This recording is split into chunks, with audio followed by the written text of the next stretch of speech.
আমরা ওই যে আগে আর পিছের কথা বলছি, ঠিক আছে? এবার এবার ওই সব কাণ্ড করে এবার সেটা ডালডাবে আসবো। নীলাঞ্জন সেননগর আছে, ওইখানে নীলাঞ্জন সেননগর একটা হল আছে, সেই হলের ওইখানে না একটা ফটো আছে, ফটোর উপর না রাধা রানী বলে একটা বাড়ি লেখা আছে, ওইটা তারা লিখেছিল। তখন তো মানুষের জন্মগ্রহণ করছে কি আর তখন আমরা মানে ওই ভাড়া ছিলাম তো, একতলা থেকে ছাদ পর্যন্ত একটু ক্যামেরা আছে, একতলা থেকে ছাদ পর্যন্ত যতগুলো মেম্বার আছে, আমরা যে বাড়িতে ভাড়া ছিলাম না, আমাদের মানুষের টর্চার করতো, আমাদের কীভাবে অত্যাচার করতো এই করতো জানো। আর তখন না একবার পিছনের বাড়ি ছিলাম, ঠিক আছে?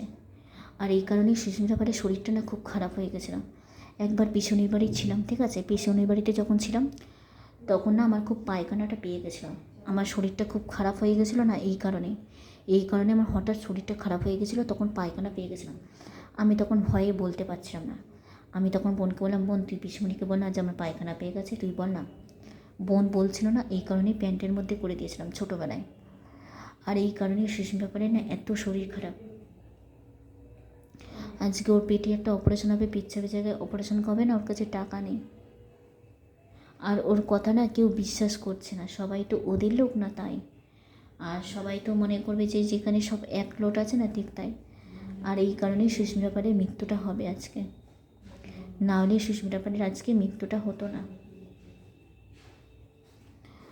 আর আমার কথা কেউ বিশ্বাস করতো না তো, তাই বড় হয়ে আমি সব প্রমাণ সহ সব রেখে দিয়ে গেলাম যে সুস্মিতা পাল যদি পাই, সে যদি মৃত্যুও যদি হয়, সুস্মিতা পালের মৃত্যুর জন্য এরা দায়ী, ওর বডি শরীরটা খারাপ যে জন্য এরা দায়ী। ওর মুখটা সবাই চাপা দিতে চাইছে, বন্ধ করতে চাইছে। কেউ সুস্মিতা পালের কথা না বিশ্বাস করছে না। আমার কাছে ডিগ্রি আছে, আমি তার সম্পর্কে ভালোও বলতে পারি, খারাপও বলতে পারি। এবার তারপরে এবার আমি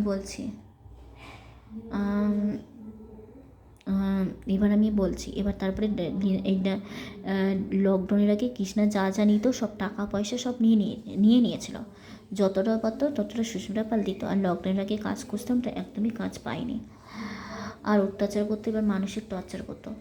এবার তাই বাবা বাধ্য হয়ে ডালডাবে আমার সে ক্ষতি করছিল, তাই বাবা বাধ্য হয়ে একটা জিনিস করেছে, কিন্তু ওইটা কখনো শারীরিক সম্পর্ক করেনি। কখনোই বাবা আমার সাথেও কোনো দিনও শারীরিক সম্পর্ক করেনি, বোনের সাথেও কখনো শারীরিক সম্পর্ক করেনি। এবার আমি আগে পিছের কথা বলছি, একসাথে না। এবার তখন মানে আগে আর পিছের কথা বলছি, মানে আগে আর পিছের কথা বলছি, কিছুটা আগে আর কিছুটা পরে পিছের কথা বলছি।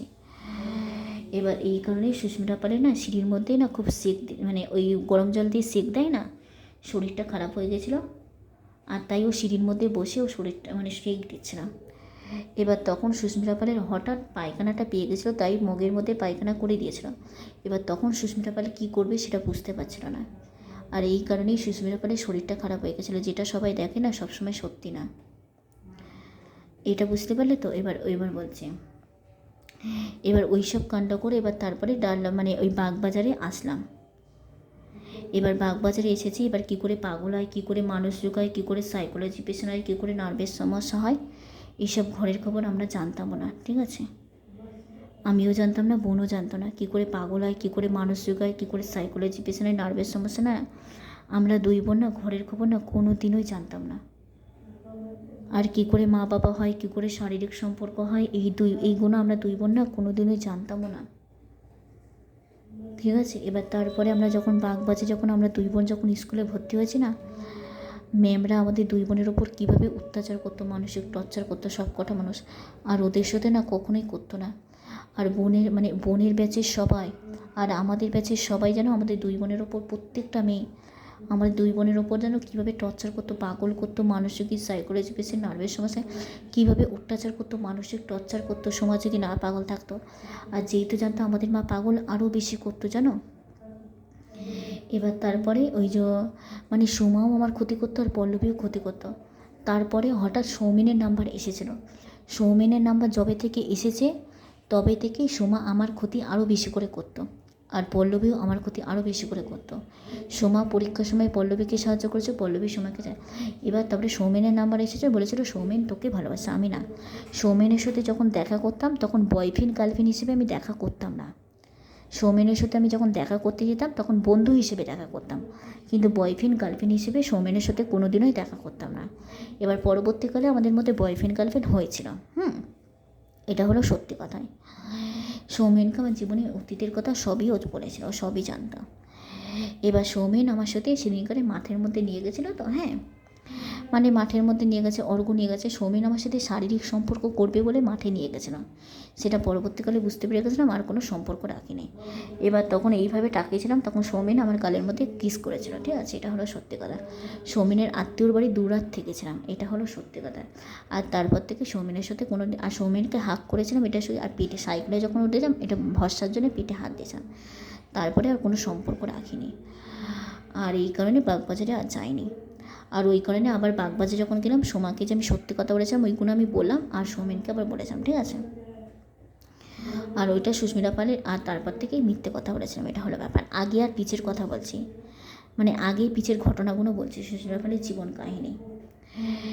এবার তারপরে ওই সব কাণ্ড করে এবার মানে হাতিয়ারাই আসবো। আমি একটা দেখলাম যে আমি একটা ঘরে যাচ্ছি, একটা জায়গায় যাচ্ছি, সেখানে একটা শ্বেত পাথর আছে, ঘর আছে, ঘরের মধ্যে এই আছে। তারপরে আমি ওই সব কাণ্ড করে 2টো মন্দির আছে, সেই সব আমি দৃশ্য দেখেছিলাম। এবার ওই সব কাণ্ড করে এবার তারপরে হাতিয়ারাই আসলাম। হাতিয়ারায় যেই ঘরটা দেখেছি না সেই ঘরেই আমরা ঢুকেছিলাম। এবার হাতিয়ারে যে, এবার ওই কারণে না বাগবাজারে যখন গেছিলাম আমি সাদা কালি দিয়ে হোয়াইট নাইট দিয়ে সব মুছেছিলাম। রাগে আমি মুছেছিলাম, সাদা কালি দিয়ে হোয়াইট নাইট দিয়ে মুছেছিলাম, যাতে পরবর্তীকালে মানে ম্যামরা যাতে আদালতে যাক তখন আমি ম্যামের বিরুদ্ধে কথা বলবো যে দেখো কীভাবে আমাদের 2 বোনের ওপর অত্যাচার করেছিল, মানসিক টর্চার করেছিল, আমাদের মা পাগল না তাই, আমাদের তো কোনো দোষ নাই। এবার মানে মা যদি না পাগল থাকতো ঠিক তাই। এবার পড়ার দিক দিয়ে তো 9 পর্যন্ত যেগুলো পড়তাম আসলো না, 10 থেকে পড়া মুখস্থ করি, পড়া ভুলে যায়। পড়ার দিক দিয়ে আমাদের মা, পড়ার দিক দিয়ে কিন্তু সবাই দুর্বল, শুধু আমাদের মা পাগল বলে তাই আমাদের 2 বোনকে সবাই মাথাগোল পাগল এইসব বলে, শুধু পারে না সত্যি মিথ্যা যাচাই করবে বলে পারেনি। আর ওদের মা তো পাগল না তাই ওদেরকে কেউ মাথাগোল বলতে পারে না। আর ওরা যে, ওদের মা তো পাগল না, ওরা পড়ার দিক দিয়ে দুর্বল হলেও ওদেরকে কেউ মাথাগোল বলবে না। আর আমাদের মা পাগল না তাই আমি পড়ার দিক দিয়ে দুর্বল বলে তাই আমাদের মাথাগোল বলেছিল, জানো। 9 পর্যন্ত পড়তাম, যেগুলো আসতো না তাই ফেল করতাম, বুঝলো তো, এটা হলো ব্যাপার। আর এই কারণে আমি বাগবাজারে যাই না। আর পরীক্ষার সময় সুস্মিতা পাল কোনোদিনও কাউকে ডিস্টার্ব করেনি, অনুরোধ করতে পারে কিন্তু কখনোই কাউকে ডিস্টার্ব করে না। এবার তারপরে ওই সব কাণ্ড করে হাতিয়ারায় আসলো। এবার হাতিয়ারায় ওই যে হাতিয়ারায় যখন থাকতাম কী কী হয়েছে সেটা পরবর্তীকালে বলছি।